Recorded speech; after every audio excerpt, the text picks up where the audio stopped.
Hello everyone, আসসালামু আলাইকুম। আমি নাজমিন। আই হোপ তোমরা সবাই ভালো আছো। আলহামদুলিল্লাহ, আমিও খুব ভালো আছি।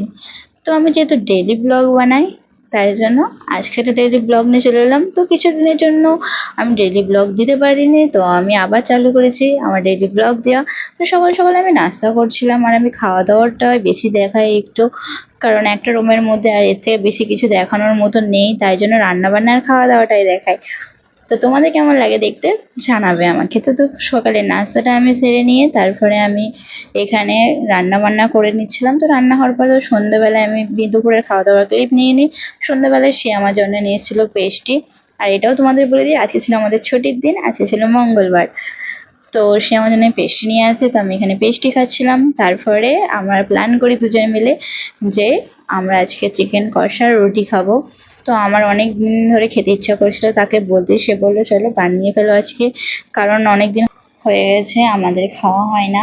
তো এটা নয়, আমার বাড়িতে আমার হাঁড়িতে পুরো ভাতের ভর্তি ছিল, কারণ আমি দুবেলা রান্না করে নিয়েছিলাম, কিন্তু তাও হঠাৎ করে খেতে ইচ্ছা করেছে, তো খেতে হবে। তো ভাতটা আমি রেখে দিই, আর সেটা লাস্টে পর্যন্ত ফেলাই যায়।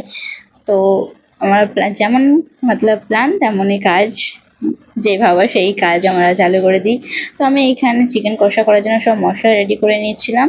তো এখানে আমি চিকেনটা ধুয়ে লেবুর রস আর নুন দিয়ে মাখিয়ে রেখেছিলাম, যেহেতু টক দই ছিল না ঘরে, তাই জন্য। তো আর আমার মাছও নিয়ে এসেছিলো, যেহেতু ছুটির দিন মাছও নিয়ে এসেছিলো, তো মাছও একদিকে ভেজে নিচ্ছিলাম আমি। তো এখানে মাছ ভাজার চিকেনটাও দেখো ফ্রাই করতে দিয়েছি। আর আমি জানো তো সবসময় একটু আলাদা আলাদাভাবে চিকেন কষা ট্রাই করি। যখনই রান্না করি তখন ট্রাই করি, যেহেতু একভাবে করা রান্না অতটা খেতে ভালো লাগে না, তো মাঝে মাঝে একটু ট্রাই করাই যায় নতুন নতুন কিছু। তো দেখো এখানে আমার কষা হয়ে গেছে, তো এখানে পানি দিয়ে দেবো। আর সে আমার হেল্প করে দিচ্ছিল, আটা ছেনে দিচ্ছিল আমাকে, বললো তুমি রান্নাটা করো, আমি এখানে আটা ছেনে দিচ্ছি। তো সে আটা ছানা করতে করতে আমার রান্নাটাও কমপ্লিট হয়ে যায়। তারপরে আমি রুটিও বানিয়ে নিই। আর জানো তো অনেক দিন পর প্রায় রুটি খাচ্ছি, তো অনেকদিন পরে আমি রুটি বানাচ্ছিও, তাই একটু গোলমাল হয়ে যাচ্ছিলো, আমার কিছু করার নেই। আমি আগে তো রুটিই করতে পারতাম না, আটা ছানতেই পারতাম না, রুটি করা তো বড় দূরের কথা। তো এখন আমি বিয়ের পর সব কিছু পারি, আর এমন রুটি করি, রুটিও আমার ভালোই ফোলে।